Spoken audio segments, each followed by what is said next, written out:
واحد يقدر يعرف القيم بتاعته، ولما يدخل في علاقة يتأكد إن الشخص ده عنده نفس القيم. هل لازم يكونوا نفس القيم ولا قيم مختلفة؟ الله، سؤال رائع. إزاي الواحد يعرف القيم بتاعته؟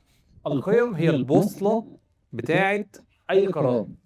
يعني أنت أي قرار بتاخده بيزد على إيه؟ بتاخده بيزد على قيم معينة. عشان أعرف قيمي تعال نشوف قراراتك بتوديك فين. فالقيم عشان أعرفها، لما بتبسط تبقى القيمة عندي اتحققت، ولما بتضايق تبقى القيمة عندي ما اتحققتش. لما ببقى حيران بين قرارين فهنا شوية قيم. وفي عندنا لعبة لذيذة قوي كمان اسمها نيدز كاردز أو فاليو كاردز، بتعرف بيها القيم بتاعتك، تساعدك إنك تعرف القيم. فاحنا قلنا إيه؟ راجع قراراتك في أنهي اتجاه، اللي بيبسطك واللي بيزعلك، وبعض الألعاب اللي هو أنت بتشوف القيم. قيم يعني إيه؟ زي إيه؟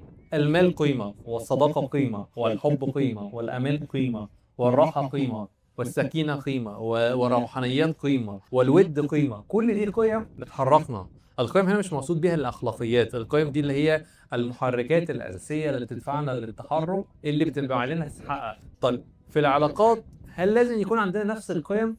القيم أساسية. يعني بنتفق إن أصل الجواز احنا قيمة الاحترام، فلازم يبقى بينا احترام. وبعدين أهم حاجة مبقاش في تضارب في القيم. فأنا عندي قيمة الصحاب دي عالية قوي، فأقول لك أنا خارجة مع أصحابي اللي هم مهمين قوي بالنسبة لي، ما هي قيمة عالية. تقول لي لا مفيش قصة كده، أصل أنت مش متعود نخرج مع أصحابي.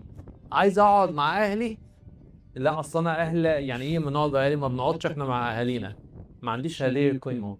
فهنا في قيمه زي الدين والتدين والقرب وربنا. اهم حاجه ما يبقاش القيم عكس بعض. عندنا قيم مختلفه، مش مختلفه، مضاده لبعض، لكن طبيعي جدا نلاقي قيم مختلفه ونتفق. الجواز ده هيقوم على انهي قيم؟ فبنعمل لعبه لذيذه قوي.